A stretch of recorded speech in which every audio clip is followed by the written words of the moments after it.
Assalamualaikum warahmatullahi wabarakatuh. Kenalkan, saya Wisnu, dan pada kesempatan yang baik ini, saya ingin menyampaikan sebuah investasi yang pasti Anda tidak akan menduga bahwa ini menjadi barang yang bisa untuk diinvestasikan. Barang apakah itu? Sepatu. Saudara-saudara semua, kenapa sepatu? Apakah sepatu barang yang bisa diinvestasikan? Padahal sepatu adalah barang yang kita pakai dan biasa kita injak. Setelah selesai, biasanya kita beli lagi. Dalam kesempatan ini saya akan menyampaikan bagaimana sepatu bisa menjadi sebuah barang yang menarik untuk bisa diinvestasikan. Saudara semua, ini adalah contoh bagaimana sepatu bisa menjadi sebuah investasi yang menarik. Sepatu ini adalah Air Jordan yang berkolaborasi dengan desainer label Dior. Harga retail dari sepatu ini adalah 2.000 USD. Cukup mahal, kan? Hampir sekitar 30 juta. Tetapi, harga resale price dari sepatu ini tidak kurang dari 120 juta, atau naik 4 kali dari harga retailnya. Sungguh sangat menarik, bukan, investasi di sepatu Air Jordan 1 Dior ini. Dan bagaimana kemudian hal ini bisa terjadi? Next. Bagaimana hal ini bisa terjadi? Yang pertama adalah kepintaran produsen sepatu untuk mengatur supply dan demand-nya. Produsen seperti Nike, dia pintar bagaimana mengatur supply yang secukupnya, bahkan cenderung limited, tetapi dia tahu demand-nya begitu tinggi, sehingga dia seolah-olah menciptakan kelangkaan sepatu itu. Sehingga seperti Air Jordan 1 ketika dia rilis, dia akan dia akan habis dalam hitungan menit saja. Dan hal tersebut kemudian menyebabkan bahwa sepatu-sepatu tersebut muncul di secondary market dengan harga yang berlimpah. Kemudian yang kedua adalah bahwa produsen sepatu seperti Nike, khususnya Air Jordan, Adidas, Yeezy, dan lain sebagainya, dia bisa menciptakan histori di balik sepatu itu. Sebagai contoh, Air Jordan 1 adalah sebuah sepatu yang didesain dengan teknologi tahun 1980.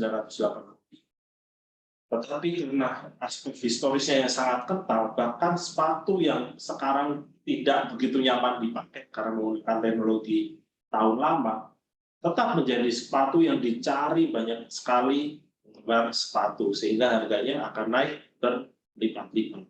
Itulah pintarnya produsen ini.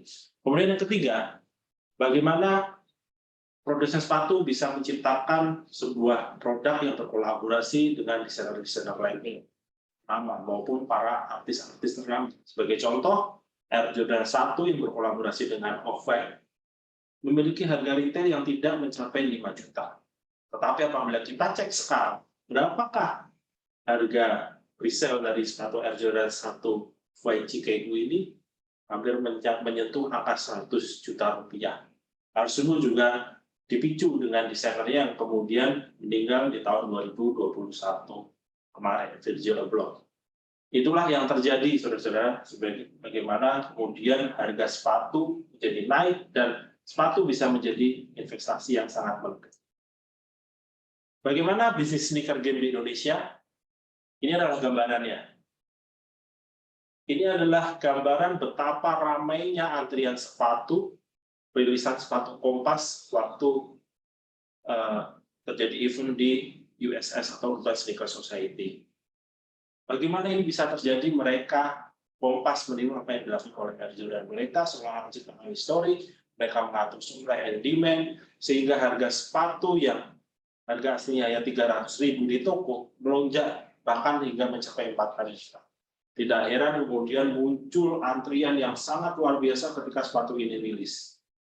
Bahkan joki-joki pun kemudian bermunculan di situ. Dan ini adalah contoh-contoh event di Indonesia yang membuktikan bahwa sneaker game, sneaker business sangat hidup. Urban Sneaker Society dan Jakarta Sneaker Day, jika kita cek dua event tersebut sangat ramai sekali, teman-teman semua. Bahkan jika kita menjual sepatu dengan harga yang tidak masuk akal, di situ ramai antri yang akan membeli. Hal ini menunjukkan betapa ramainya bisnis sneaker di Indonesia. Kemudian hal ini juga didukung oleh evolusi di marketplace itu sendiri. Yang pertama, kita dulu mengenal adanya Kaskus. Di Kaskuslah kemudian bisnis sepatu semakin berkembang, karena di situ setiap individu bisa menjual sepatu koleksi dia dan ditemukan dengan pembeli. Terus berevolusi, kemudian ada aplikasi yang bernama Instagram, di mana foto akan menjadi lebih menarik, dan bahkan muncul toko-toko resmi juga yang mereka memiliki store resmi di situ. Walaupun itu adalah store-store reseller. Dan kemudian juga berkembang lebih advance lagi dengan kemunculan Tokopedia dan marketplace lainnya yang menjadikan transaksi itu menjadi lebih aman dan nyaman. Hingga kemudian muncul aplikasi anak bangsa yang bernama Gig Avenue. Itu adalah sebuah terobosan yang luar biasa, walaupun mencontek StockX di Amerika, tapi itu adalah marketplace khusus sepatu yang diisi oleh expert di bidang sepatu, sehingga pembeli tidak akan khawatir bahwa mereka akan menerima barang yang non-original, karena dicek langsung oleh belinya. Baik, teman-teman semua, ini adalah beberapa fakta-fakta yang cukup menarik terkait sneakers. Yang pertama, bahwa ternyata sekarang sneakerhead sudah sepatu itu sebagai semacam surat harga bagi mereka. Bahkan mereka sudah memiliki portofolio bagi sepatu koleksi mereka itu sendiri.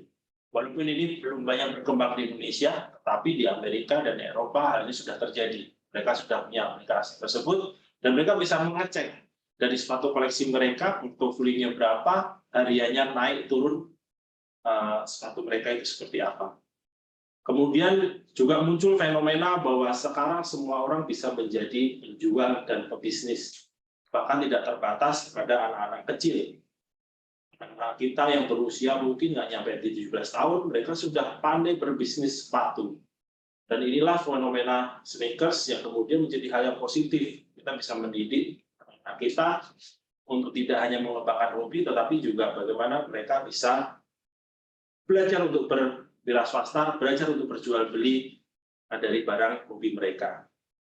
Dan kita juga bisa melihat bahwa market penjualan secondary di sepatu ini atau di serisal itu hampir mendekati bahkan omset dari produsen-produsen sepatu besar. Walaupun data ini hanya sementara saya dapatkan di Amerika, tetapi pasar dari resell sepatu di Amerika ini sangat besar. Begitu pula sebenarnya di Indonesia. Dan apabila kita lihat, inilah kenapa investasi di sepatu menarik. Bahkan jika kita investasi di Air Jordan 3 Black Cement, itu bahkan lebih baik dan lebih menguntungkan daripada kita investasi di saham sekelas sahamnya Apple.